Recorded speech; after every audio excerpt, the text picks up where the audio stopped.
지금 QAD TQQQ 들고 계시다가 자신감 뭉개지면요, 돈이 줄어서 무너지는 게 아니라 내가 나를 못 믿게 돼서 무너집니다.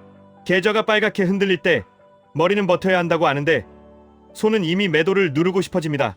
그 순간부터는 투자 문제가 아니라 신뢰 문제가 됩니다. 내가 나에게 해온 약속이 계속 깨져왔다는 증거가 쌓여버린 겁니다. 자신감은 기분이 아닙니다. 스스로를 믿는 감각입니다. 더 정확히는 현재의 내가 미래의 나에게 약속을 해놓고 그 약속을 지키는 경험이 쌓여서 생기는 감각입니다. QAD TQQQ 같은 레버리지 투자에서는 이게 더 노골적으로 드러납니다. 왜냐하면 변동성이 크니까 한번 흔들릴 때마다 내 마음속 증거가 바뀌어 버리거든요. 오늘 하루의 빨간색이 지난 몇 달의 계획을 전부 무효로 만드는 것처럼 느껴집니다. 그래서 레버리지 투자는 수익률 게임이기 전에 신뢰 게임입니다. 여기서부터 오늘 이야기는 시작합니다. 자신감 뭉개진 사람을 다시 일으키는 방법은 대단한 결심이 아니라 신뢰를 회복하는 기술입니다. 그리고 그 기술은 딱 5단계로 정리할 수 있습니다. 지금부터 이 5단계로 QAD TQQQ 투자자 기준으로 완전히 실전형으로 다시 세워드리겠습니다. 첫 번째는 빈도입니다. 약속을 지키는 빈도를 올리는 겁니다. 사람이 무너질 때는 큰 결정을 못해서가 아닙니다. 작은 약속을 계속 깨서 무너집니다. 내일부터 운동한다. 내일부터 공부한다. 다음 달부터 저축한다. 이런 말이 쌓일수록 미래의 나는 과거의 나를 신뢰하지 않게 됩니다. 투자도 똑같습니다. 급락 오면 분할 매수한다. 반등 오면 일부 익절한다. 흔들리지 않고 버틴다. 이런 말들을 내가 나에게 해놓고 그때마다 감정대로 움직여버리면 미래의 나는 과거의 나를 불신합니다. 그래서 자신감이 뭉개집니다. 빈도를 올리는 핵심은 딱 하나입니다. 증명 시간이 짧은 약속을 잡는 겁니다. QAD TQQQ 투자자라면 이런 식으로 시작하면 됩니다. 매일 딱 5분. 장 열리기 전이든 후든 상관없습니다. 계절을 보는 5분이 아니라 규칙을 확인하는 5분입니다.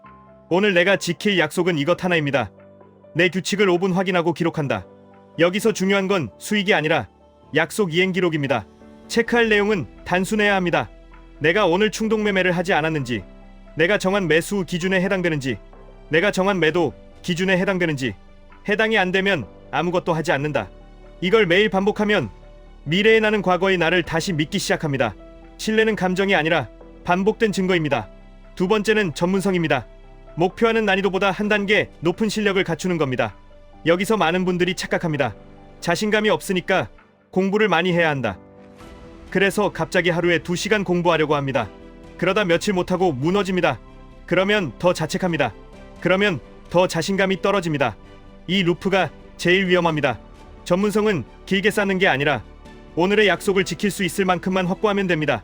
QAD TQQQ에서 최소 전문성은 딱 이것입니다. QAD는 나스닥 100의 2배 레버리지, TQQQ는 나스닥 100의 3배 레버리지라는 구조. 레버리지는 장기적으로 변동성에 영향을 크게 받는다는 사실. 내가 버틸 수 있는 손실폭을 넘기면 아무리 좋은 전략도 실행이 불가능해진다는 사실. 이 세 가지만 정확히 이해해도 매매가 달라집니다. 그래서 전문성은 이렇게 올리면 됩니다. 하루에 한 페이지 또는 한 개념만. 예를 들면 오늘은 레버리지 상품의 구조만 정리합니다. 내일은 장기 보유에서 흔히 말하는 복리 효과가 왜 변동성에 의해 흔들리는지 아주 간단히만 이해합니다. 모레는 분할 매수의 목적이 뭔지 평균 단가 낮추기가 아니라 감정 리스크를 낮추는 장치라는 걸 정리합니다. 이 정도만 해도 내 약속 난이도가 현실로 내려옵니다. 세 번째는 이익의 일치입니다. 현재의 나와 미래의 나를 같은 편으로 세우는 겁니다. 여기서 게임이 갈립니다. 많은 분들이 QAD TQQQ를 사는 이유가 돈을 빨리 벌고 싶어서입니다. 당연합니다. 그런데 진짜 목적이 돈인지 아니면 돈으로 얻고 싶은 것이 따로 있는지 이걸 확인하지 않으면 행동이 꼬입니다. 미래에 내가 원하는 게 진짜로는 안정감인데 현재의 나는 자극을 찾는 매매를 하면 둘은 같은 편이 될 수 없습니다. 미래에 내가 원하는 게 가족과의 시간인데 현재의 나는 하루 종일 차트만 보고 있으면 둘은 같은 편이 될 수 없습니다. 미래에 내가 원하는 게 빚 부담에서 벗어나는 것인데 현재의 나는 손실 만회로 올인을 하면 둘은 같은 편이 될 수 없습니다. 그래서 이익의 일치는 이렇게 맞춥니다. 미래에 내가 원하는 걸 한 문장으로 적습니다. 예를 들면 나는 몇 년 뒤에 시장이 흔들려도 잠을 잘 수 있는 사람이 되고 싶다. 나는 몇 년 뒤에 돈 때문에 사람을 잃지 않는 사람이 되고 싶다. 나는 몇 년 뒤에 월급이 끊겨도 가족을 지킬 수 있는 구조를 만들고 싶다. 이 문장이 나오면 그 다음부터는 현재의 행동이 자동으로 정리됩니다. QAD TQQQ는 수단입니다. 목적이 아닙니다. 수단이 목적을 망치면 그 순간부터는 투자도 자신감도 같이 무너집니다. 이익의 방향이 정해지면 플랜은 이렇게 바뀝니다. 내가 감당 가능한 변동성 안에서 QLD, TQQQ 비중을 정합니다. 내가 버티기 어려운 날을 상정하고도 지킬 수 있는 매수 규칙을 정합니다. 손실을 피하는 규칙이 아니라 내가 나를 배신하지 않게 만드는 규칙을 정합니다. 이게 이익의 일치입니다.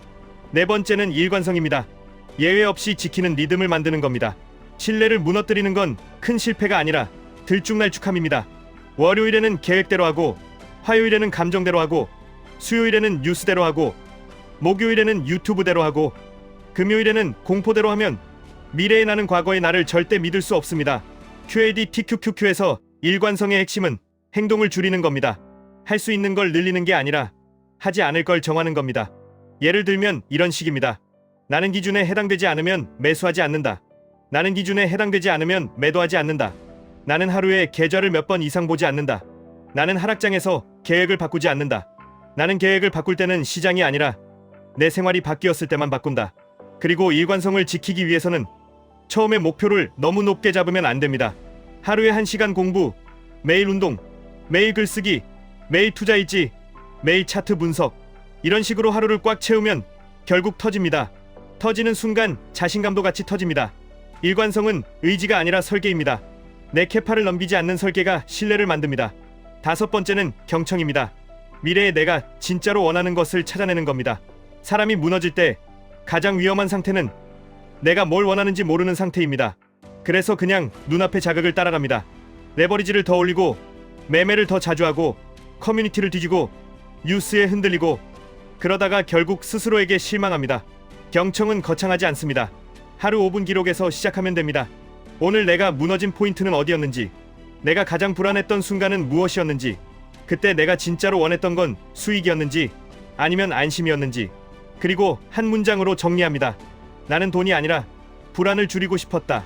나는 수익이 아니라 통제감을 원했다. 나는 승리가 아니라 흔들리지 않는 루틴을 원했다. 이게 잡히면 QLD, TQQQ를 대하는 태도가 달라집니다. QLD가 맞는 사람도 있고 TQQQ가 맞는 사람도 있고 둘 다 아닌 사람도 있습니다. 중요한 건 종목이 아니라 나에게 맞는 변동성의 크기입니다. 내가 버틸 수 있어야 내가 나를 믿을 수 있습니다. 버티지 못할 포지션은 수익이 나도 결국 자신감을 갈라먹습니다. 왜냐하면 운으로 이긴 경험은 다음에 더 큰 배팅을 부르기 때문입니다. 여기까지 5단계가 돌아가기 시작하면 변화는 이렇게 나타납니다. 계좌가 오르니까 자신감이 생기는 게 아니라 내가 내 약속을 지키니까 자신감이 생깁니다. 시장이 조용해서 평온한 게 아니라 내가 흔들릴 때도 지킬 행동이 정해져 있어서 평온해집니다. 그리고 이때부터 수익은 따라오는 영역이 됩니다. 그런데 여기서 한 가지 함정이 있습니다. 5단계를 핑계로 약속의 양을 미친 듯이 늘리는 겁니다. 5분짜리 약속이어서 100개를 만들면 되지 않냐? 이렇게 가면 끝장납니다. 5분짜리도 100개면 하루가 무너집니다. 신뢰는 양으로만 쌓이지 않습니다. 캐파 안에서 쌓입니다. 내 하루의 총량이 다 찼다면 이제는 더 추가하는 게 아니라 덜어내고 질을 올려야 합니다. 하루 5분 기록이 잘 지켜지면 그 다음은 5분을 10분으로 올리는 게 아니라 5분 안에서 더 중요한 한 줄을 적는 겁니다. 주간 점검을 하나 추가하더라도 기존 루틴을 깨지 않는 선에서 하나만 얻는 겁니다.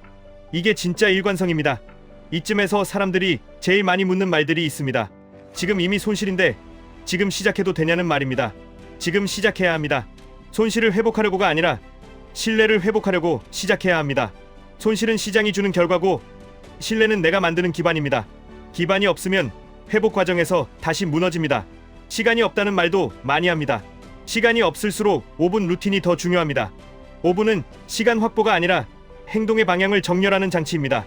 5분을 못 지키는 사람은 1시간도 못 지킵니다. 5분을 지키는 사람은 1시간이 필요할 때도 지킬 확률이 올라갑니다. 나는 멘탈이 약해서 레버리지 못하겠다는 말도 나옵니다. 멘탈은 타고나는 게 아니라 증거로 만드는 겁니다. 그리고 레버리지는 멘탈로 버티는 게 아니라 비중과 규칙으로 버티는 겁니다. 비중이 과하면 멘탈이 강해도 무너집니다. 비중이 적절하면 멘탈이 약해도 살아남습니다.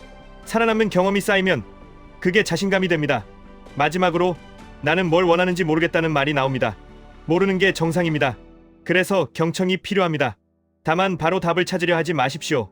5분 기록을 한 달만 해도 내가 반복해서 무너지는 지점이 보입니다. 거기에 답이 있습니다. 사람은 본능적으로 자신이 약한 지점을 회피하려고 하고 그 회피가 반복되면 자기 혐오가 되고 자기 혐오가 자신감을 뭉개버립니다. 그 흐름을 끊는 게 경청입니다. 정리하겠습니다. QADTQQQ로 돈을 벌려면 먼저 나를 다시 믿을 수 있어야 합니다. 나를 믿는 감각은 큰 결심이 아니라 작은 약속을 지키는 빈도에서 시작됩니다. 그 약속을 지킬 수 있는 최소 전문성을 확보하고 현재의 행동과 미래의 목적을 일치시키고 들쭉날쭉함을 끊고 내가 진짜 원하는 것을 꾸준히 경청하면 자신감은 반드시 돌아옵니다. 그리고 그 자신감은 어떤 근막에서도 쉽게 뭉개지지 않습니다. 왜냐하면 그건 기분이 아니라 내가 나에게 쌓아온 증거이기 때문입니다. 지금부터 딱 하나만 하시면 됩니다. 오늘 5분 규칙 확인하고 기록하십시오. 내가 나를 다시 믿게 만드는 첫 번째 증거를 오늘 만들면 됩니다. 지금까지 1분 투자 하이젠버그였습니다.